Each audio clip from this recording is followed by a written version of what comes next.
I just had us go live exactly as you. Oh my gosh. Just in time. Sorry for not texting you that I sent you those. Oh no, that's okay. I got it. Okay. I got them. But I forgot to tell Steve that this was happening tonight, so I sprung it on him. And then Marigold just had an absolute meltdown. Oh no. Cuddling with her. And so that's fine. It's just, it is what it is. It is what it is. Oh my goodness. Hello. And welcome to those of you who are here. Say hello in the chat. I do not have a copy of the book because mine is somewhere. I borrowed it from the library. I don't own it yet. I will though, because I'll just grab mine real quick. It's just right here. Oh, it's so pretty. It is so pretty. What a great book. Yeah, I need to get my hands on it. But yeah, so say hello and let us know if you liked the 9 Moons of Hanyu and Luli or not. Was it in your wheelhouse or not? What were your thoughts? All of those things, but we'll just chat for a minute. Also happening tonight, which Katie and I have not discussed at all, is the poll. Oh yeah. Oh gosh. For August. Yeah, so I have one that I want on the poll for sure, but I did pull out a couple other ones, but we can maybe decide together what's going to be in the poll, and then I'll post the poll towards the end. Oh, goodness. And Amanda will not be joining us on video or in the chat. She's got other things going on tonight, and she's prefers to not be front facing. She's our creative behind the scenes genius, but yes, has a lot of stuff, growing children, 4 growing children at home that require a lot more of her time. Mm-hmm.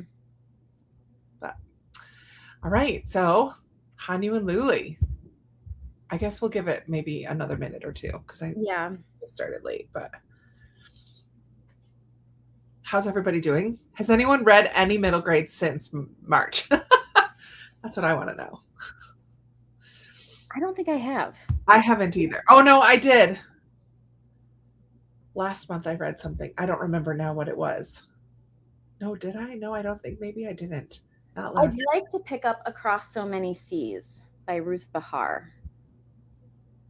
I was going to try and read that this month, but I didn't get to it. Let's put that on the poll. Sure. Yeah. The other one I'm thinking of is The Library of Unruly Treasures. Oh, yeah. That should definitely go on the poll for sure. It feels summery. Yeah. Fairies and being outdoors. Yeah. It feels summery to me. And I love Jean Birdsall, so yes, we should definitely put that one on there. I think we can also put Ferris on it because that's sort of similarly, like that's a Kate DiCamillo. Have you read that one? That Kate DiCamillo? No. That's a Kate that I haven't read. I like that idea too. I also pulled. I am into like aesthetics, and I feel like these all match. Like this. Oh my gosh! And you know what? Look, this also matches in terms of. Oh yeah, it totally does. Yeah. So this feels summery to me. No, this is the one that's definitely going on. Library of Unruly. We'll talk about them all officially later. This one is like it's very deserty and hot. And it's a Dusty Bowling, and I really like her.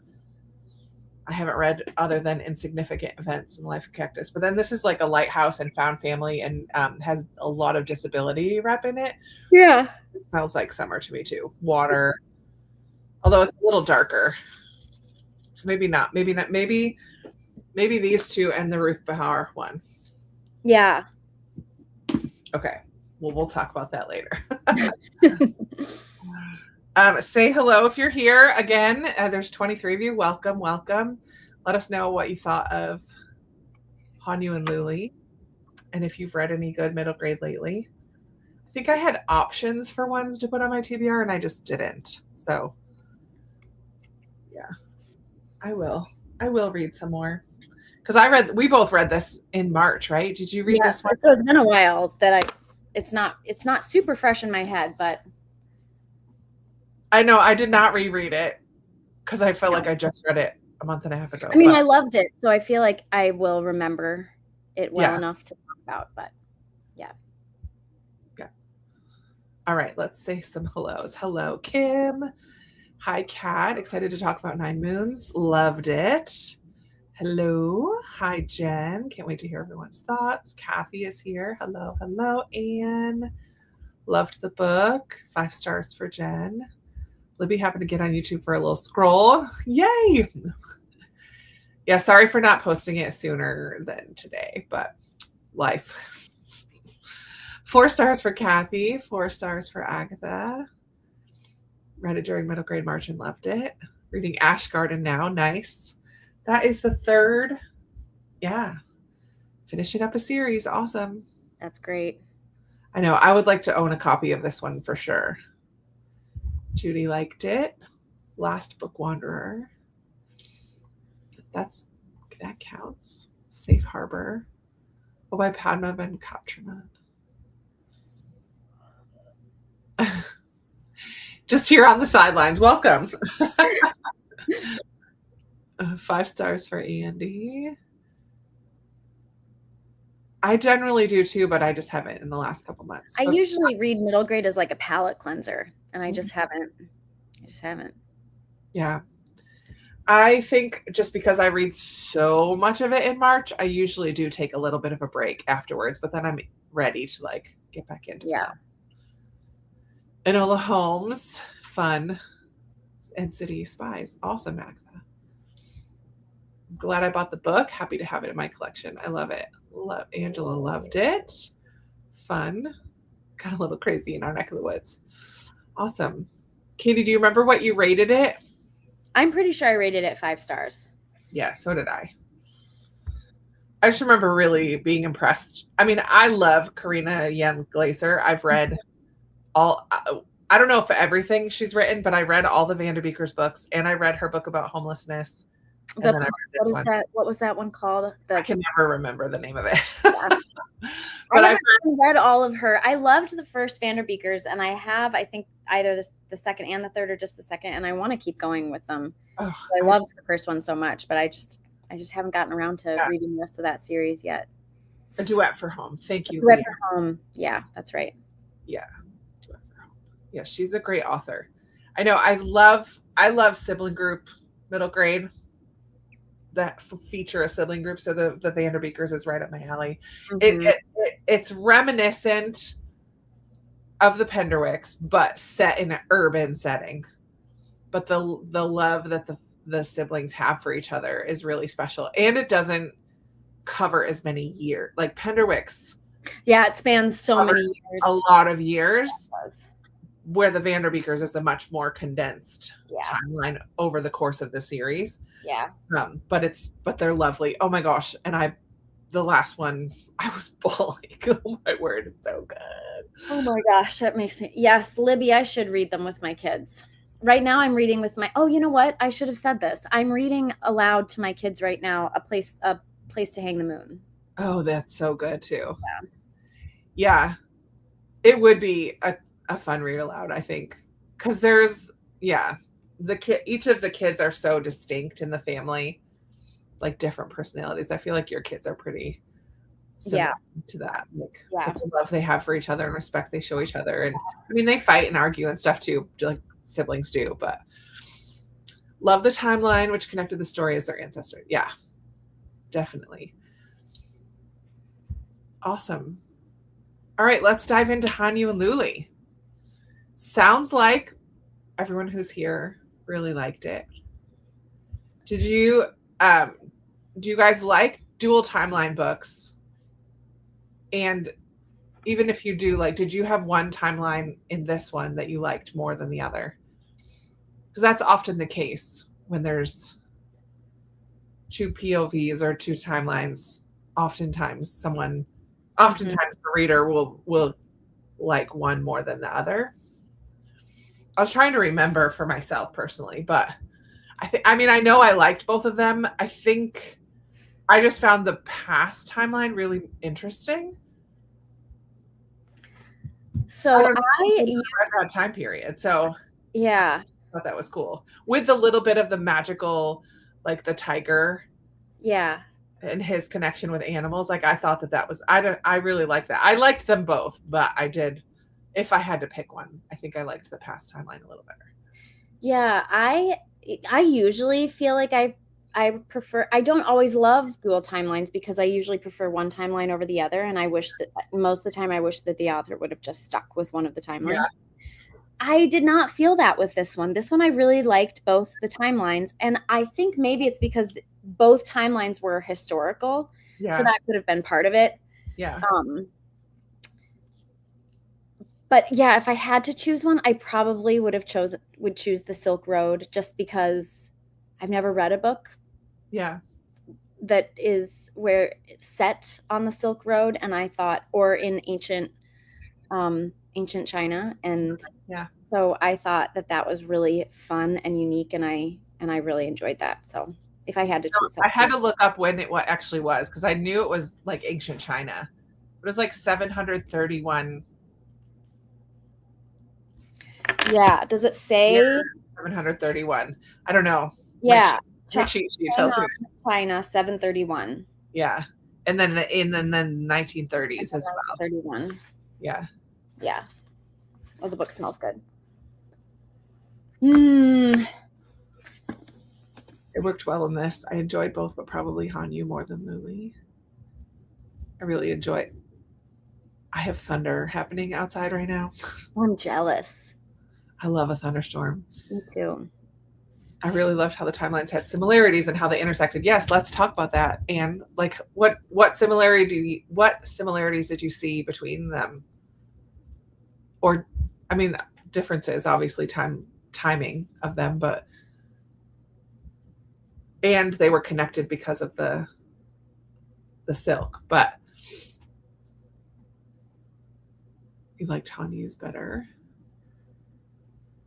Has to be done well in equal weight. Yeah, sometimes one feels like an afterthought or like a way to move forward the other timeline. I don't know.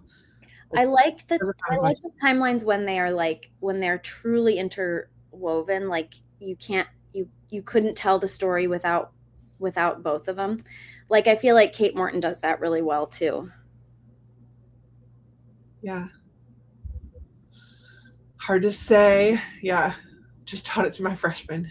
Fun. Fantasy. Actually, I was talking about this. We had parent-teacher conferences with my oldest son's teachers back in March, and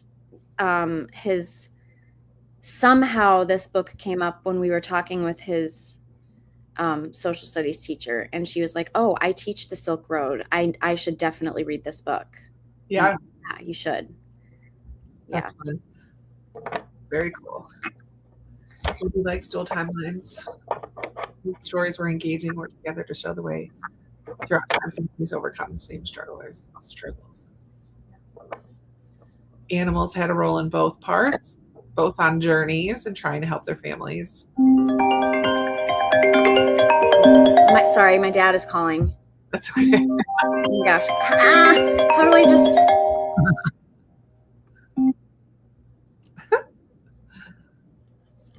Steamed buns. Animal connections.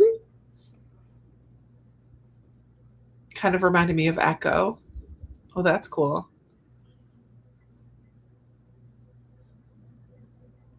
Cooking skills to make money. I love that. Yeah, that's another similarity. I forgot about that. The Hanyu turned into a little chef earning money for his steamed buns. Both encountered thievery. Mm-hmm. Both had strong family bonds and friendships. Mm-hmm. Yeah.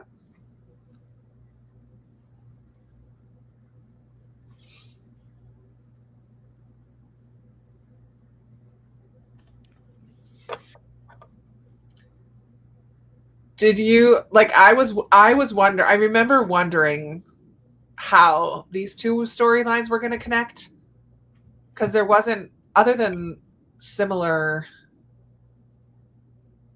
situations and things like we have already talked about, but like I didn't know how or if they were going to come together, because often in dual timelines that's what happens, like eventually they kind of come together. So how did you guys feel about what brought the two timelines together?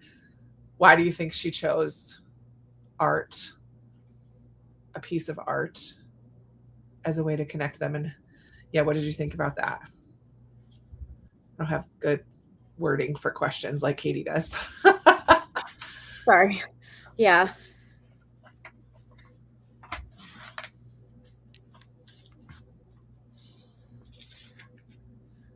You asked a question about art, Krista. Sorry. No, that's okay. That's just what connects the two timelines eventually, is the piece of art.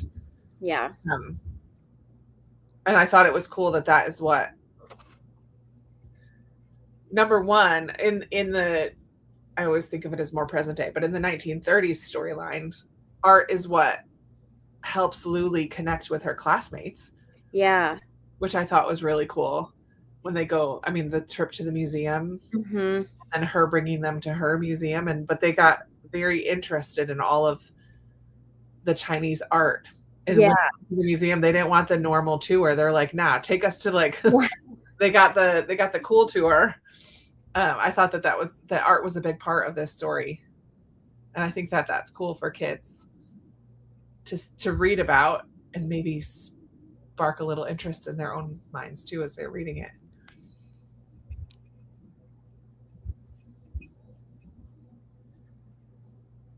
One thing I like about dual timelines, when there's an object or a place that's in both. Yes. That's what made it feel like Echo, probably, right, Libby? Yeah.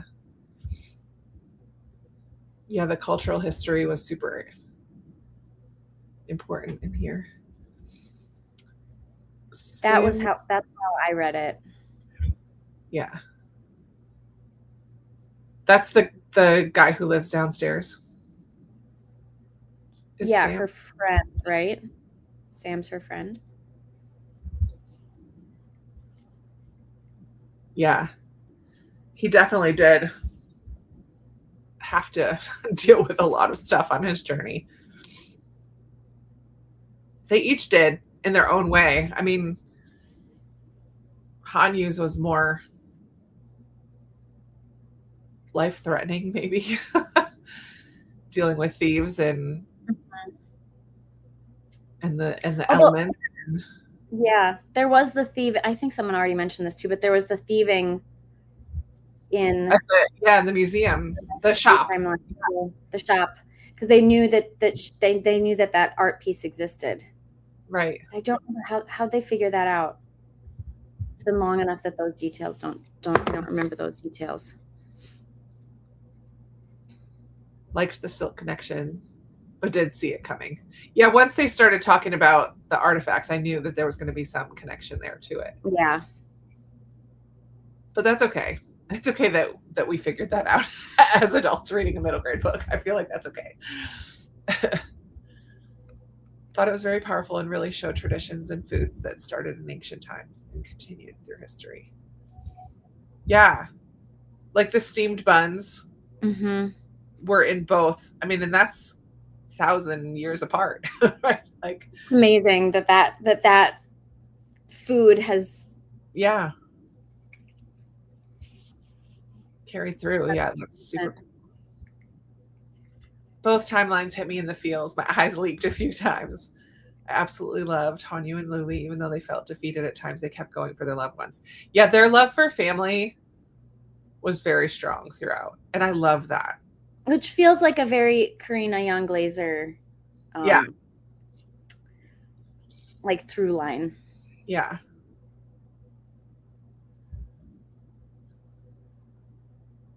Luli was able to show pride in her culture through food and art. And that was attractive to the rest of her classmates. Agree. I love that they got so on board with helping, learning about all of it. So much for kids their age. Yeah, do you think they were too young? Because I think they're both 11 in the story, and they have to deal with some pretty major things. I mean, the depression in 1930s and potentially losing the family business, and then the thief, like the protecting their stuff on top of it, carrying a little bit of that weight, that of legacy, and then and then Hanyu as well, more with the, what was it, the Black Plague? It was a plague. It might not have been Black Plague. It was a plague though. Yeah. And then traveling alone. Yep. On the Silk Road, which would have been very dangerous. Yep. It was a lot. A lot. But I feel like given the time periods that both places were set in, especially Hanyu's time period, I mean, I can imagine that kids had to grow up very fast. Yeah. In 931. Yeah, that's crazy.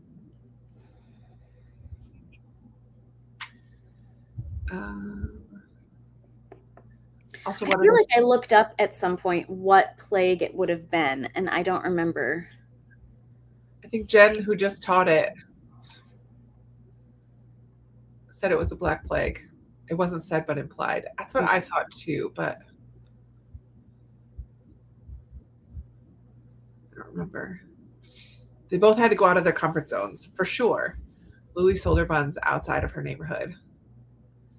Yeah, and he used selling the steamed buns to earn money to continue his quest to try to save his sister. Was who a descendant? Oh, the Pigeon Man. I don't remember the Pigeon Man. Who's the Pigeon Man? Kwong was the guy downstairs in Luli's story.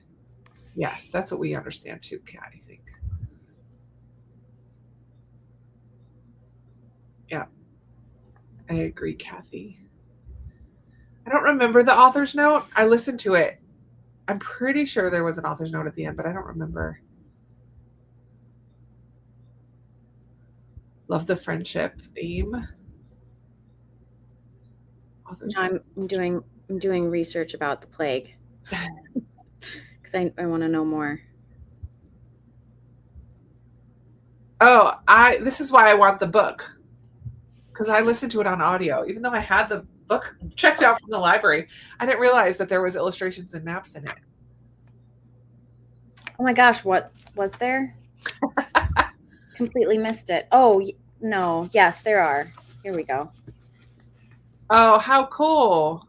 Yeah, so wait, let's see. So this is the map of New York City in 1931. And the neighborhood. Chang'an in China. Oh wow. Yeah. That's so cool.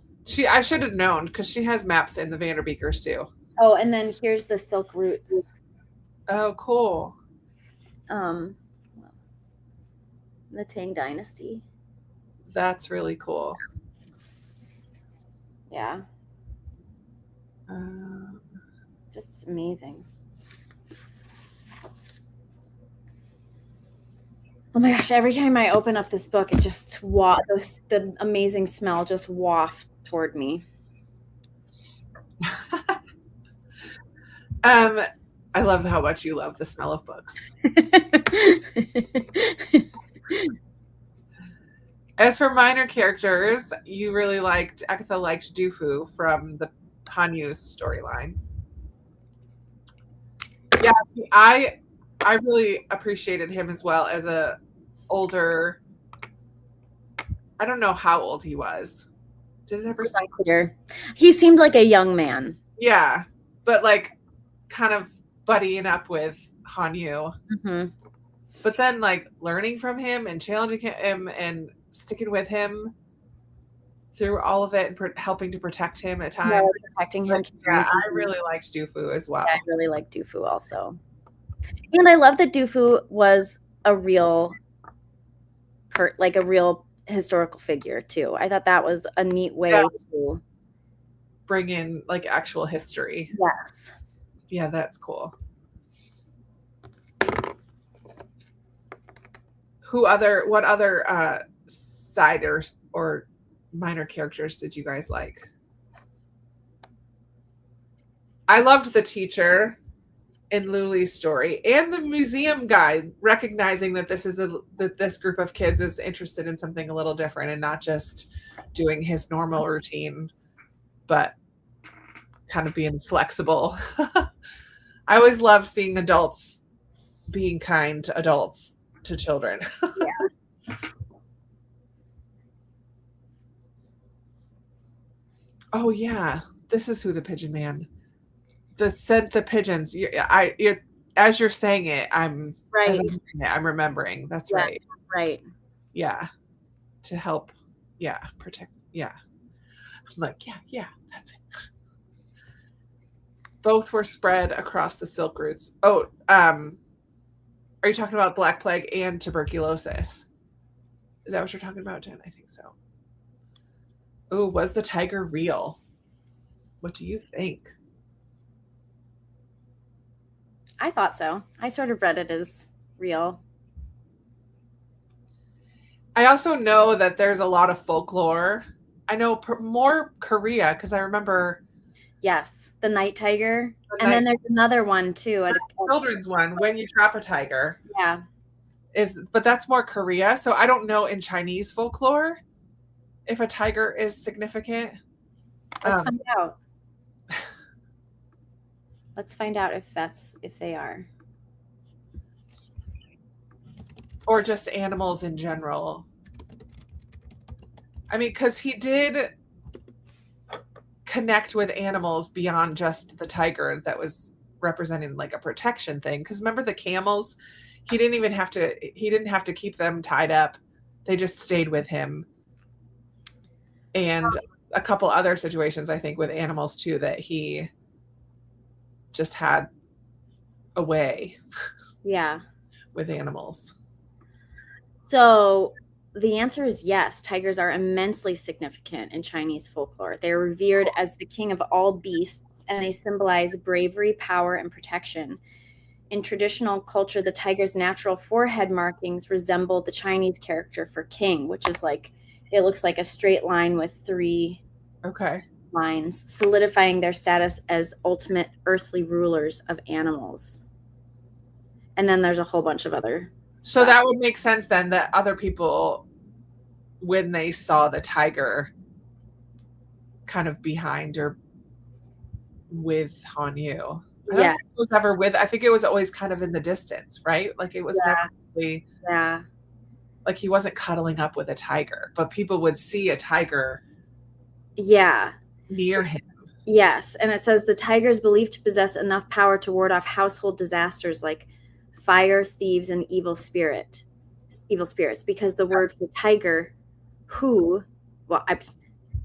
I don't know how to pronounce this in Chinese, because the word for tiger sounds like the word for protection, and both of them are HU. Its image is frequently used as a talisman. So interesting.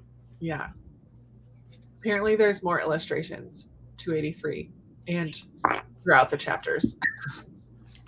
This is what I get for listening to audiobooks. Oh yeah. Like in 283, I don't remember what's happening, but there's like a lot of boots. Yeah. Do you guys know, does Karina Yan Glaser do the illustrations herself? Here's another one. I would think so, because they're all throughout the Vanderbeekers as well. Yeah. Lots of little illustrations. I would think that she does, but yeah. Another one. Nice. They're everywhere. I was so concentrated on reading the book absorbed in reading the book that I didn't even pay attention to all of the illustrations. In Luli's timeline, Kat loved that Mickey always quoted Shakespeare in conversations. Mm-hmm. Kind of funny. I didn't understand Yi until his true backstory about why he didn't want to teach Luli to cook was revealed. Tell us more about that, Angela, because I'm not sure I remember what his reasoning was. They do have the Year of the Tiger. Yeah, the Newbery When You Trap a Tiger.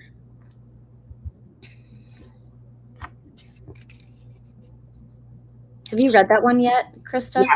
Yeah, I did. I liked it. It was different.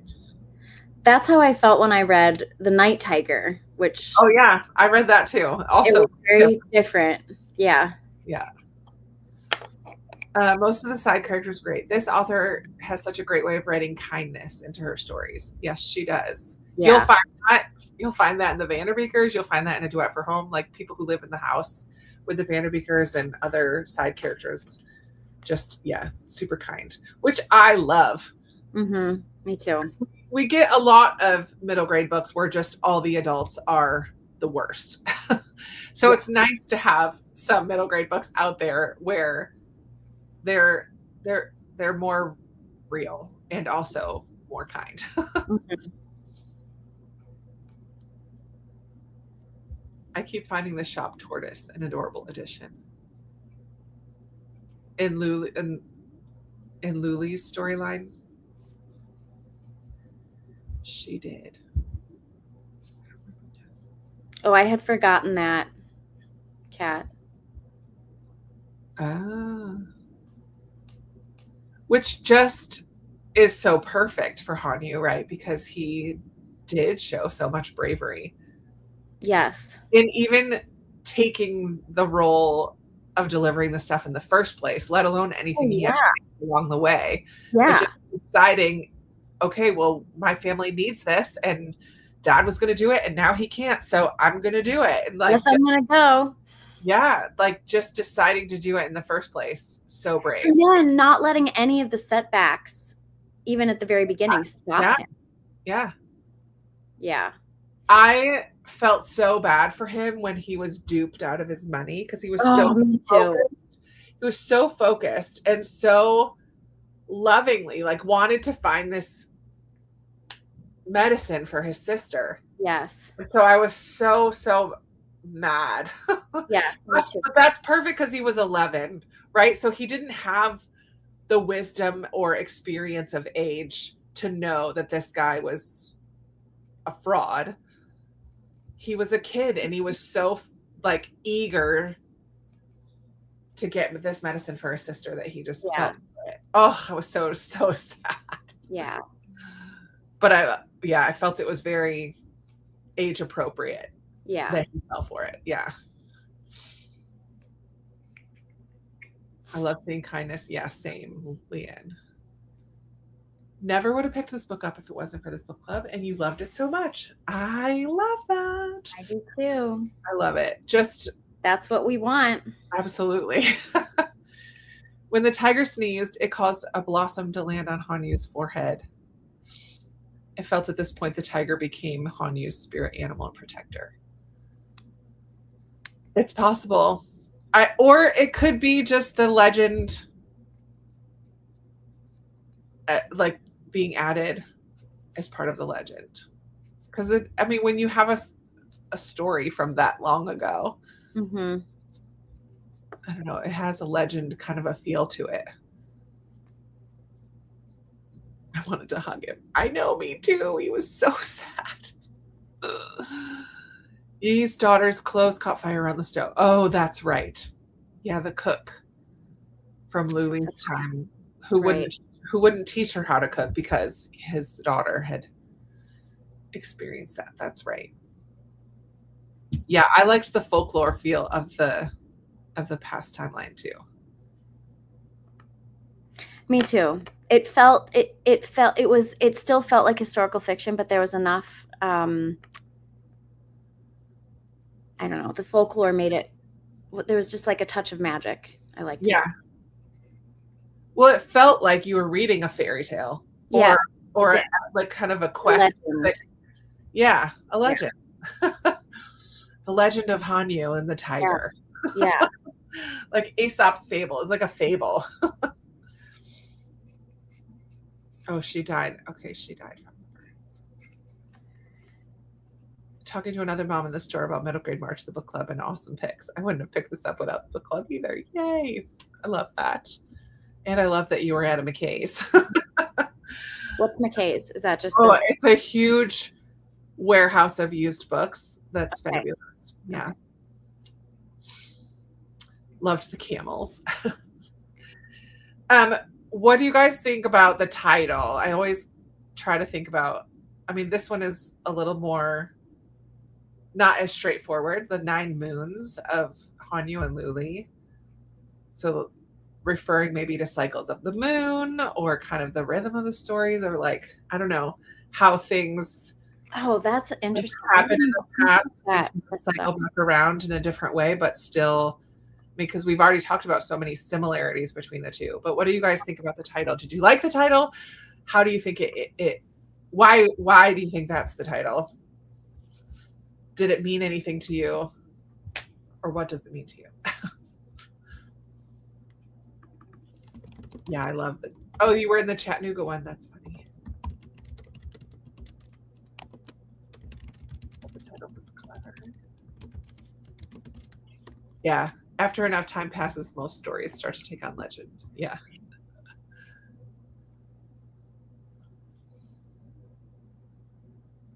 Are there 9 phases of the moon?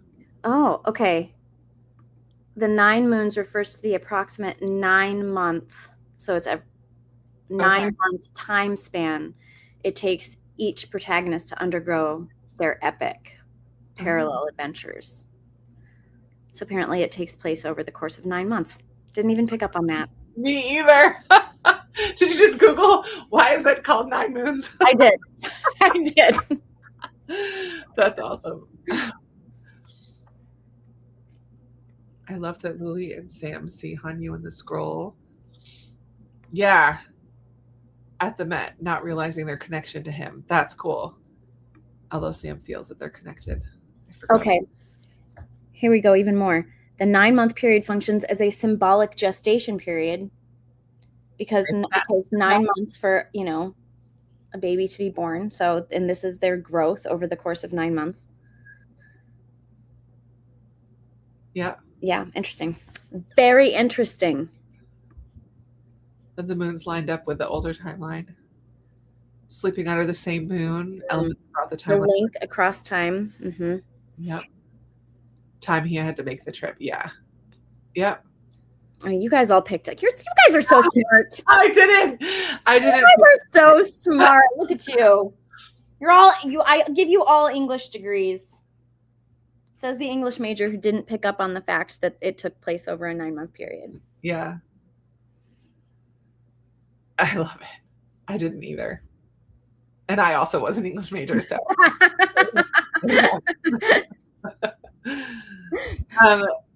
So we talked about Hanyu's bravery, but Luli's and his journey a bit. Luli's journey was more how to save her family's restaurant in the midst of the economic kind of collapse at the time. 1930s was the 31, the start of the Depression.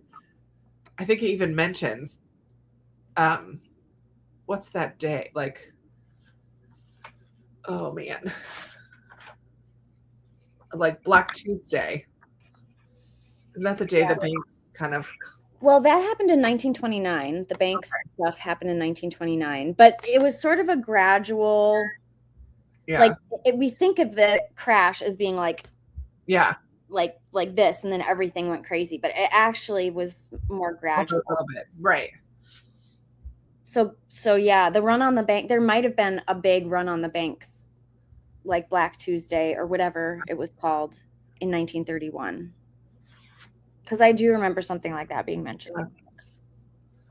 But I know this is because I read the book 1929 somewhere in the last few months. I liked the way she added the historical elements, but it didn't take away from the story. Like, even just learning as she gets to the point where Luli is taking a cart to sell her steamed buns, you're seeing through her eyes other people with their carts trying to sell whatever they can to make money. And you're kind of seeing little bits of the Depression starting and how that's impacting people. Like, I mean, her restaurant, her parents' restaurant, but that's her legacy. Like, that's going to be hers, and she knows that. But seeing that decline, but then as she's goes to school, and as they go to museum, all these things that you're kind of seeing glimpses of the 1930s, but it's not like, here's what life was like in the 1930s. It's all like, it's so artfully woven into the story. I thought. I really like that way of world building, if you will, but like the setting just kind of weaving in without info dumping. This is a New York City neighborhood in the 1930s, looks like XYZ. You're just kind of seeing it through her eyes. Yeah. And it makes it more personal, I think, when it's done that way. I feel like you can connect with it more and understand it in a different way rather than just being told facts.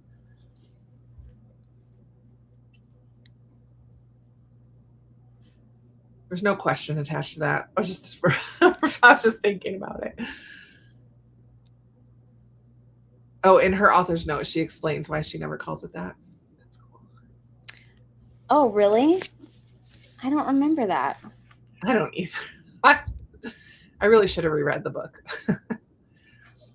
I think for Luli, the big thing was taking the pushcart to Hester Street and selling the buns. Well, that and turning the downstairs into an actual museum so that they can have people come and see everything and pay the money. It's also time it takes them to move from being a child wrapped in the protective sheltering of their families towards being youths venturing into the world. Yep. Wonderful way to learn history. Oh, can I read that part about the Great Depression? Yeah. Luli lives during the Great Depression, a time when the banking system collapsed and nearly 25% of the United States workforce was unemployed. The term Great Depression was not widely used until 1934, when British economist Lionel Robbins wrote the book The Great Depression, which is why I do not use that phrase in this book. Makes sense. Yeah.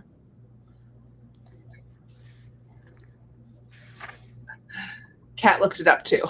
Not used until 1934. Or she just knows it. Okay. Yeah. I like that both timelines were more about the character stories and you learn history through what they're experiencing. Yeah. Instead of being about history with the characters as just your POV. Yeah. I agree. And Jen kind of compares it to Max, which was a little bit more info dumpy about more so in the first book. Yeah. I don't know if you finished the second book, but the second book is less info dumpy. Yeah. I feel like the first book is entirely setting the stage. Yeah. The second book is like, oh, she just finished the book a couple hours ago. Oh, Kat did. That's funny. You did it, Kat.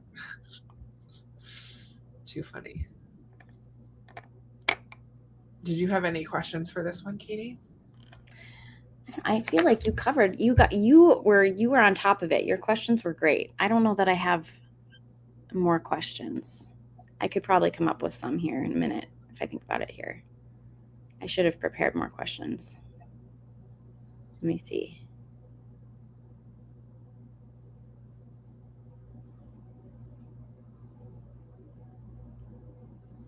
I do think we could talk a little, because we talked more about Hanyu, but Luli came up with a plan to turn the downstairs into the museum and charge admission.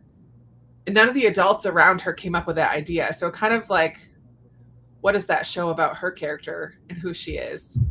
That she's the one that is so determined to do something, to change things.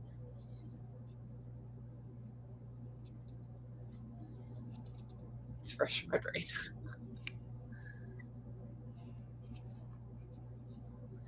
I mean, I feel like it reflects Hanyu in that he was, okay, this is what needs to be done. I'm going to do it. And she was like, well, this is what needs to be done and I'm going to do it. Except that she also had to come up with what to do. Where Hanyu knew, I mean, he had a job set before him. But Luli had to be super creative, innovative, entrepreneurial. This is a sort of personal connection question, but is there like a family heirloom does anyone have a family heirloom that's been passed down for generations that has significance like the silk did for Sam's family? Yeah. It's hard to imagine. I feel like I had to suspend a little bit of disbelief that something as fragile as silk would last for millennia. But who knows? I guess anything is possible. Yeah. And, but I do know that some things are passed down for a long time. So it would be cool if anyone has anything like that. I'm trying to think if there's anything that my family owns like that. We do not. For sure don't have anything. Yeah, how the piece of silk with the poem was found after being lost in a sandstorm and made it to New York. Yeah, I would like that story. Mm-hmm. How did the silk make it out? Yeah, they both saw possibilities when others saw defeat. I agree with that, and I kind of think that that's the joy of having this be set through children. Like, it's because children don't have the, like we talked about earlier, like the experience, the life experience, and the, I don't know the word, but pessimism, not pessimism, but realistic. I don't have the, I feel like life, no matter what situation kids are in, like that's just, it's what it is, and they don't have the like broader perspective or the fully formed frontal cortex to view it as positive or negative at the moment. They're just like, this is what needs to be done. The funniest moment was when he showed up unannounced and starts moving in. It's like, here I am. Oh yeah, when Luli discovers that the envelope that she was delivering included her tuition money. Yeah, super powerful. Mm-hmm. And so she decides to put her education on hold to help her family. Yeah. Special girl. They both had a vision, a goal for a better future, and worked to make it happen. It's so true. Yeah. And were determined.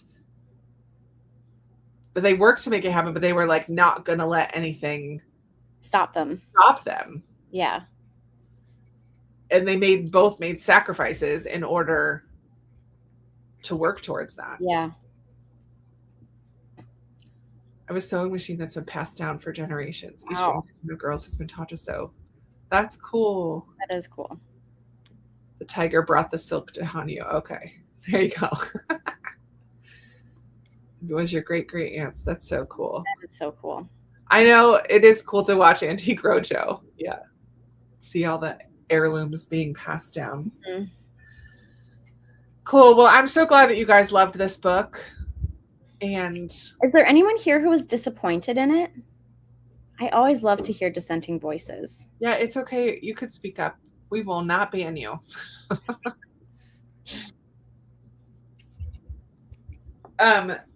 Let's take the last few minutes to talk about your book that you, because you guys are gonna be the ones to vote on our next book club book, which will be August, right?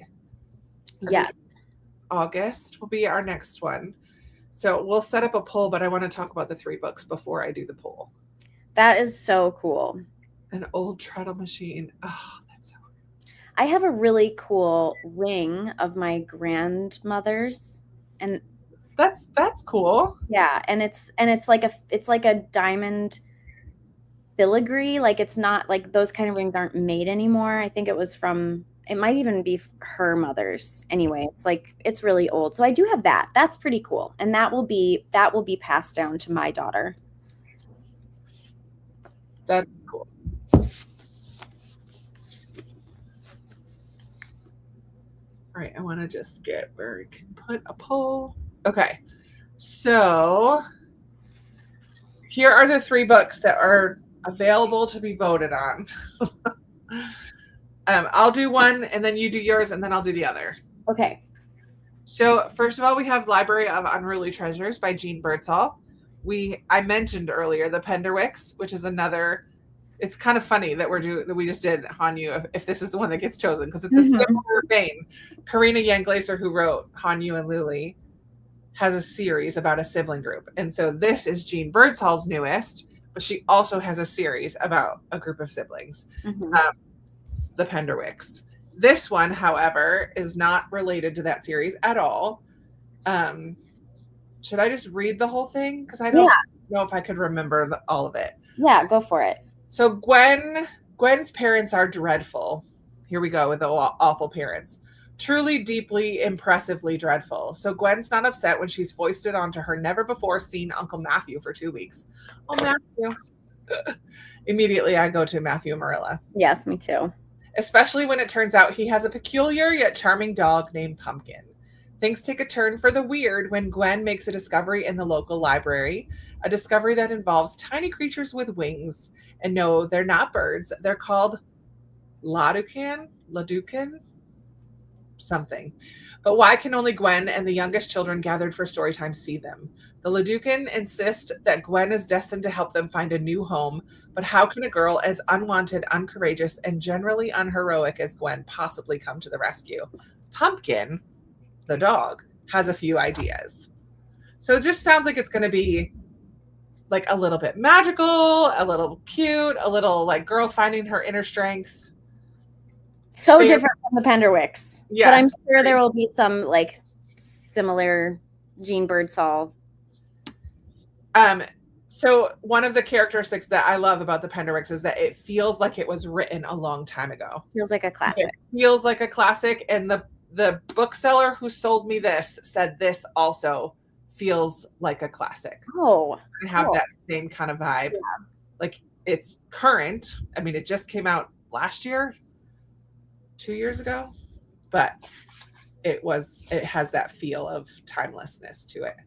2025. Yeah. So this is a relatively new one. All right. Tell us yours. Okay. So this is Across So Many Seas by Ruth Behar.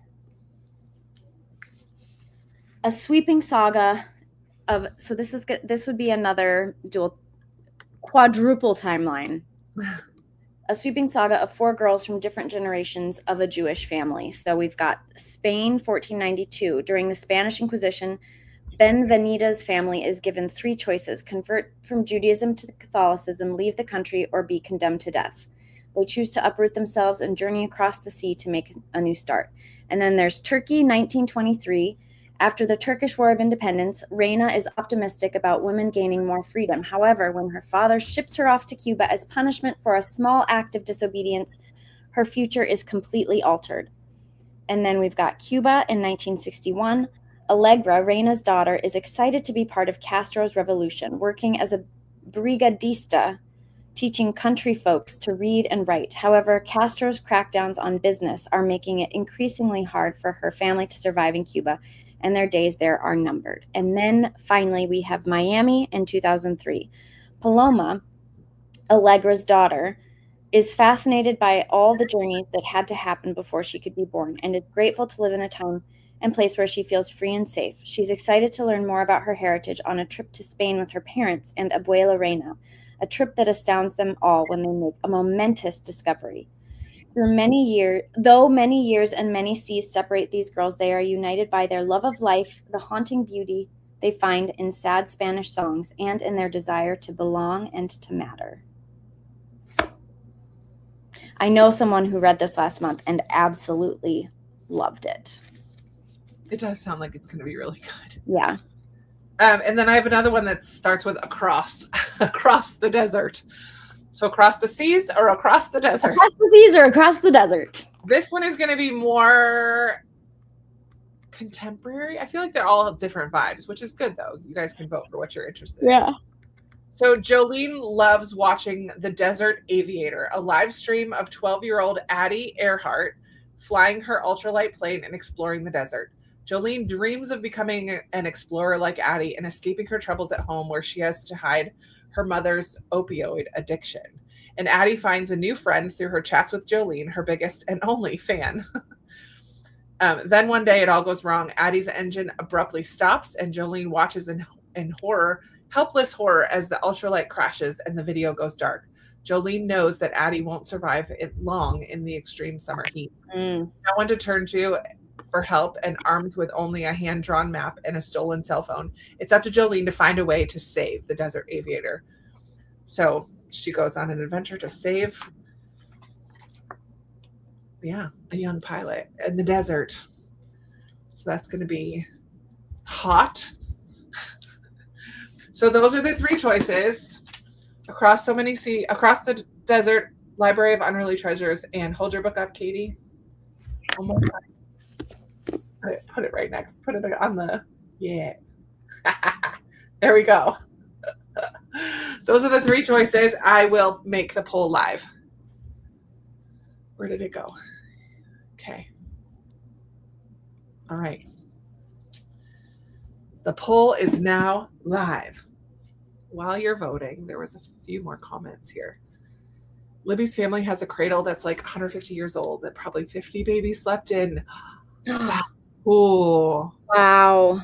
More have been laid in for a picture. It used to move from home to home, but now it lives at your aunt's house. Wow, that's amazing. Cool. That's really cool. I have my great grandmother's locket made with very old ivory, over 100 years. That's cool. A tiny basket carved from a peach pit made by my great grandfather, and my great grandmother's diamond ring. That's super cool. That's also very cool. Honestly, they all sound interesting. I know you got to pick one in the poll. I just got Library of Unruly Treasures in the case today. Perfect.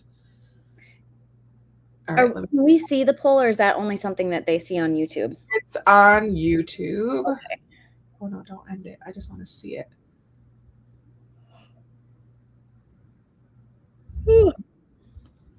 It's funny. All right. How many people are here? There's 28 people here. Does it tell me how many people? 19 votes. All right. Couple more people. They could flip it. Are we the two? Are we the two other people? No, there's 27 people here. 27 people here. Yeah. But sometimes people are here and not really here. Da, da, da, da. 20 votes. Okay. I think it's pretty, 21 votes. It's pretty clear what the winner is going to be. I'm excited. Do we need to do a drum roll?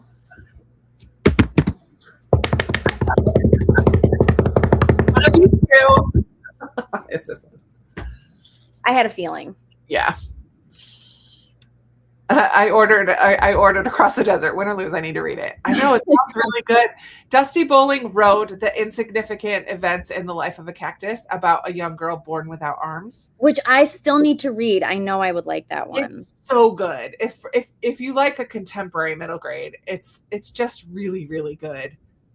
And I'm excited to read the sequel, The Beat I Drum, because that is about one of her friends, Ava's friends from the Cactus book. But yeah, so we will be reading together The Library of Unruly Treasures by Jean Birdsall. You have 3 months to read it, June, July, and August. And then the last Wednesday in August, unless you hear differently from us, the last Wednesday in August will be when we discuss this, same time on this channel. And yeah, I hope we all enjoy it. I just flipped through. If you're going to listen to it on audio, borrow it from your library, because I just saw that there are pictures mixed in, both small ones and big ones. So you'll want to, because now I need to make sure I get Hanyu and Luli one of these days so I can go through and look at all the pictures. Yeah, there's some pictures mixed in, which is nice. They're cute. Sweet. I love illustrations in a middle grade especially, but oh, I'm excited to read that. I've been wanting to read it for a really long time, so this is perfect. Oh, full page, another full page illustration. Cute. All right, so this will be our book for August, and then we will vote again in August for a fall time book. But thank you guys all for, Avon from the Cactus books. She's great. I loved that book. I need to read that one. And I have 1, 2, 3. I have 4 more Dusty Bowling books on my shelves now. I really need to read her. But the other one, so the 2 ones that I want to read, I am going to read Across So Many Seas before August. And then I also really want to read this one. Oh yeah, definitely read that. It's so good. Yeah, thank you guys all for joining in the conversation and reading along with us, bringing the middle grade love throughout the year, not just in March. I know this month there is Middle Grade May. There's a group of wonderful ladies who host Middle Grade May, which also is encouraging people to read middle grade, which we fully support and encourage you to do. I was going to try to read one middle grade this month, but I didn't get to it. You still could. There's still 30. There's 4 more days, right? Or is no? If I find one on audio, my eyeballs are broken when I try to read, and I have 3 books still on my TBR that I have to read in print because I can't get the audio, and I fall asleep. Every time I try to pick them up, I just fall asleep. Well, that just means you need to sleep, Krista. I know. I guess so. But thank you guys for the good discussion, for reading along. I'm glad that you enjoyed the book. It was a really good one. It was a good one. And we will be back in a couple months to chat with you. Feel free, if you read other great middle grades, feel free to tag Middle Grade March so that we can see what you're reading. And yeah. I'll try to remember to post the book on Instagram too. I'm really bad about that. I need to. Do you have it already? Yes, I do. I own it. Okay. That was one that because I loved the Penderwick series so much, I pre-ordered that. So I've had it for however long it's been out. A year and a half, yeah. Alrighty. Well, you guys are the best. We really appreciate you and hope that you read some good books. Bye.